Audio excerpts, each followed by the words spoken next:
Hello students, today we'll discuss some MCQs regarding the TLD batch. From now onwards we will start this series of MCQs. I hope it will help you all. First one is, what is the fundamental principle that allows a thermoluminescent dosimeter TLD to measure the radiation dose? Electrical resistance of the phosphor material changes based on the radiation dose. The amount of light emitted upon heating is proportional to the absorbed radiation dose. B is the answer here. The change in the crystal color after radiation exposure is measured. There is no role of change in color of the crystal. The temperature at which the material glows is proportional to the dose.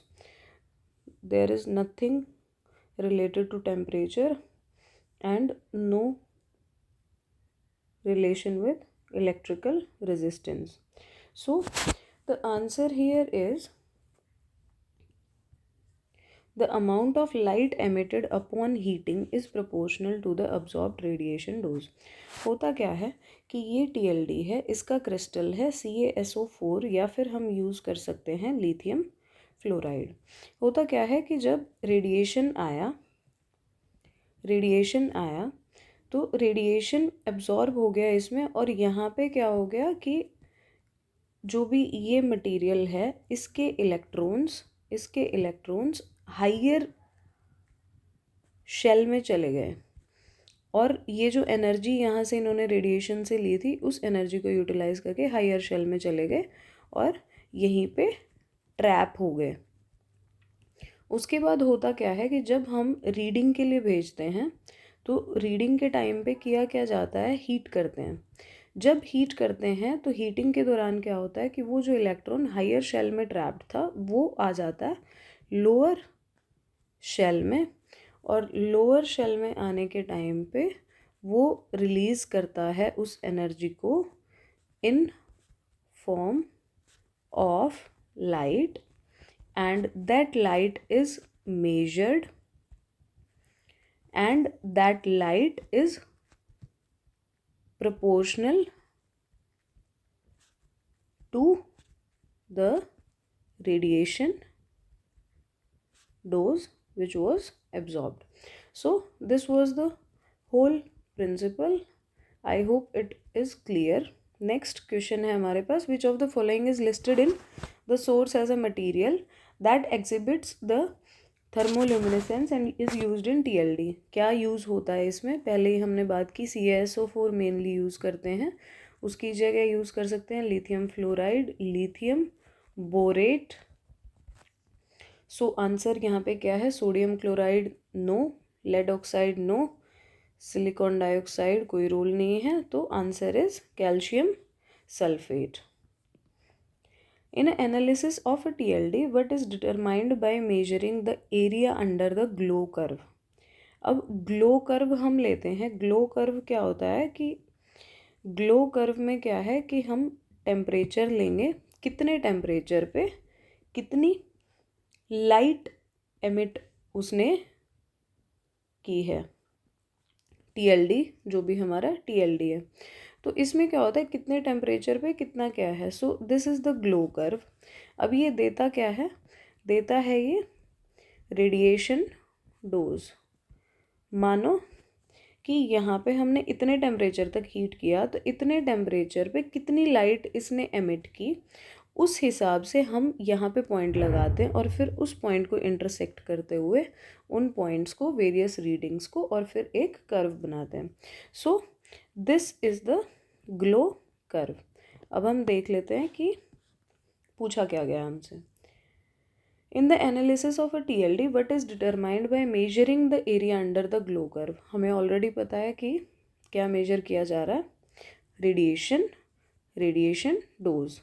Options देख लेते हैं।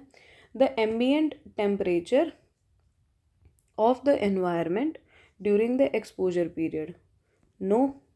The type of radiation alpha beta gamma, यही हम major करते हैं। और इसको major करने का अलग मतलब कौन सा किस टाइप का कितना रेडिएशन है उसको मेजर करने के टाइम पे काम आती हैं, जो कि हमारी 3 डिस्क होती हैं और उनमें अलग अलग फ़िल्टर लगे होते हैं। वही बताते हैं कि कितना फ़िल्टर, वही बताते हैं कि कितना अल्फ़ा था, कितना बीटा था, कितना गामा था, कितना एक्सरेज था। Then what procedure must be performed on a TLD to prepare it for reuse after its dose has been read? जब हमने TLD को यूज़ कर लिया, उसकी रीडिंग ले ली, तो उसके बाद क्या करना पड़ता है उसको? The answer is higher temperature पे हम उसको अनील करते हैं ताकि उसकी रीडिंग ज़ीरो हो जाए। So it must be stored in a lead-lined box for 24 hours to allow the signal to decay. No.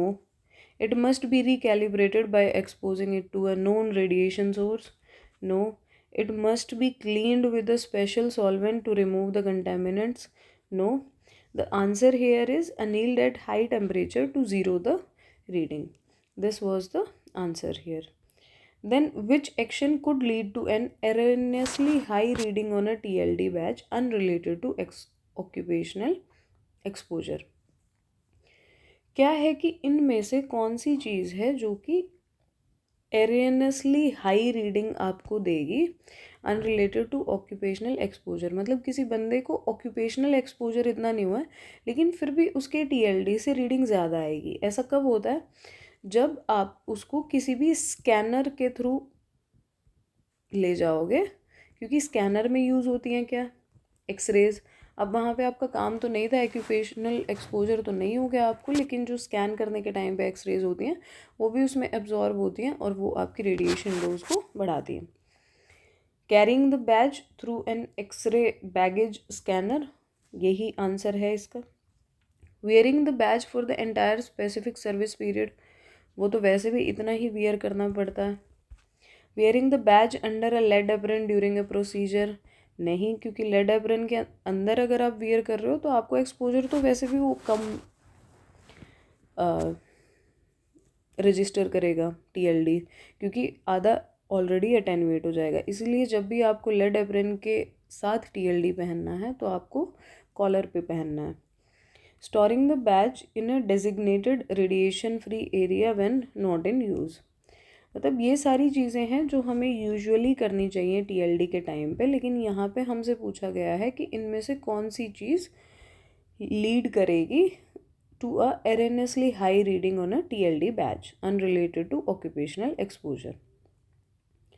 Next question is, when a single TLD badge is worn during a fluoroscopy procedure with a lead apron, where should it be placed? अगर बात है, अगर आपको option है 2 TLD पहनने का fluoroscopy के time पे, तो एक आपको पहनना है कहाँ पे? लेड एप्रन के बीनीथ द लेड एप्रन। वो क्या करेगा? वो करेगा बॉडी डोज को रजिस्टर। दूसरा पहनना है आपको कॉलर पे, और कॉलर पे पहनना है आउटसाइड लेड एप्रन। और ये किसको रजिस्टर करेगा? ये रजिस्टर करेगा सेंसिटिव ऑर्गन वाली डोज को, जो कि है क्या है? थायराइड हो गई, ठीक है। तो और जब बात हो, ये थी 2 TLD की बात। जब बात आपके पास एक ही TLD अवेलेबल है फ्लोरोस्कोपी के टाइम पे और आपने लेड एप्रन पहना है, तो उस एक TLD को आप कहाँ पहनोगे?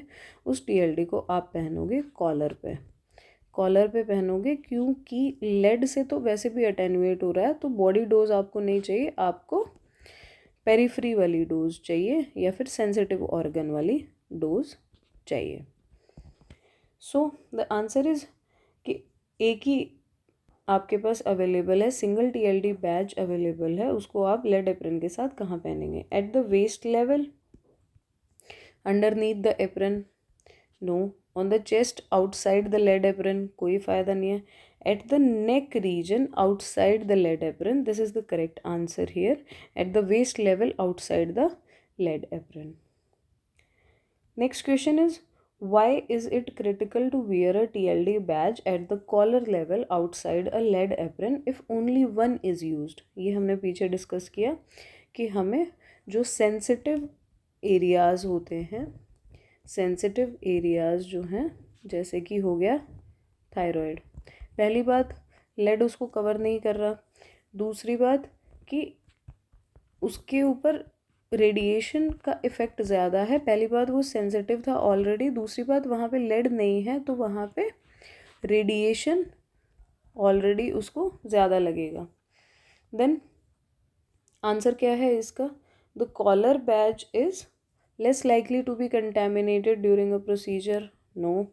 The neck region receives a significantly higher radiation exposure than the protected trunk. This is the answer here. B is the answer here. The badge's electronics are sensitive to pressure and must be worn away from the heavy apron. No. Weight से उसका कोई लेना देना नहीं है. It provides a more accurate estimate of the whole body effective dose. नहीं, whole body effective dose तो आपको अंडरनीथ जो आपने पहना होगा, अंडरनीथ या फिर बेनीथ लेड एप्रन जो पहना होगा तो वो देगा आपको होल बॉडी डोज या फिर effective dose. So next is, what is the specified medical follow-up for a radiation worker who receives a dose exceeding 10 millisieverts? First of all, किस डोज पे आपको अलर्ट हो जाना है? That is 10 मिलीसीवर्ट्स. करना क्या होता है 10 मिलीसीवर्ट्स के बाद? पहली बात, उसको AERB में जहाँ से नोटिफाई करना होता है, उसके बाद उस पेशेंट के सारे टेस्ट कराने होते हैं, जिसमें क्या होता है? हेमाटोलॉजिकल प्रोफाइल और क्रोमोजोमल टेस्ट भी, कि कोई इनएडवर्टेंट एक्शन हो तो नहीं गया है, कोई इफ़ेक्ट आ तो नहीं गया पेशेंट में. The worker must immediately be suspended from all radiation duties for 1 year. इस चीज़ से कुछ नहीं हो जाएगा. अगर आप पेशेंट को वर्कर को सस्पेंड भी करोगे तो रेडिएशन तो उसने ले लिया ना, उस रेडिएशन के लिए उसका वर्कअप करना पड़ेगा कि कुछ उसको नुकसान तो नहीं हो गया. The worker is required to attend a mandatory radiation safety retraining course. No, this is also not the best answer here. आप उसको मैंडेटरी कुछ कोर्स अटेंड करवा सकते हो, लेकिन वो जो हार्म हो गया उसको नहीं ठीक कर पाएगा. The TLD badge must be sent to a secondary lab for reading confirmation. No. Hematological examination and chromosomal abnormal aberration test. 2. ये देखने के लिए to further evaluate for any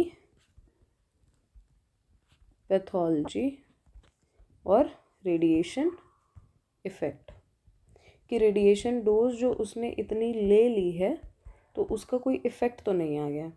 according to the protocol, what happens to the electrons with an LIF crystal when it is initially exposed to radiation? ये हमने सबसे पहले discuss कर लिया था. Some electrons move to higher energy levels where they become trapped. This is the right answer here. They begin to emit light immediately upon being struck by radiation. No, they are permanently ejected from the crystal, causing a measurable current. No, the electron spin states are uniformly aligned by the radiation field. No. So option A is the answer here. Next is, which of the following is a strict rule regarding the personal use and handling of a TLD badge? बहुत सारे rules हैं इसके. Then उस पर एक detailed video हमने बनाई है, you can go and see that. यहाँ पे ऑप्शंस क्या क्या हैं? The badge is assigned to one individual and must never be shared. This is the thing here. This is the answer also. It is permissible to take the badge home to take the badge home if stored in a dark place. कभी भी किसी को घर ले जाने के लिए TLD नहीं दिया जाता है, उसको वहीं पे रेडिएशन फ्री एरिया में स्टोर करना होता है. Badges can be shared between, they can never be shared working on the same machine. TLD card should be removed from the cassette daily for inspection. No, a TLD card should never be removed. उसको remove तभी किया जाता है जब वो AERB में जाता है रीडिंग के लिए. रीडिंग के टाइम पे बैच को रिमूव किया जाता है, अदरवाइज उसको they should refrain from removing the badge from the cassette. Reason उसका क्या है कि वो जिस हिसाब से डला हुआ है उसके अंदर, तो अगर आपने उल्टा डाल दिया निकालने के बाद तो वहाँ पे फिल्टर्स के हिसाब से उसकी पोजीशन चेंज हो जाएगी, और पोजीशन जो चेंज हो जाएगी तो रेडिएशन कौन से में कहाँ कितना क्या मेजर हो रहा था सब चेंज हो जाएगा. So this was all about the MCQs related to the topic of TLDs. I hope this helps you. Thanks for patience listening.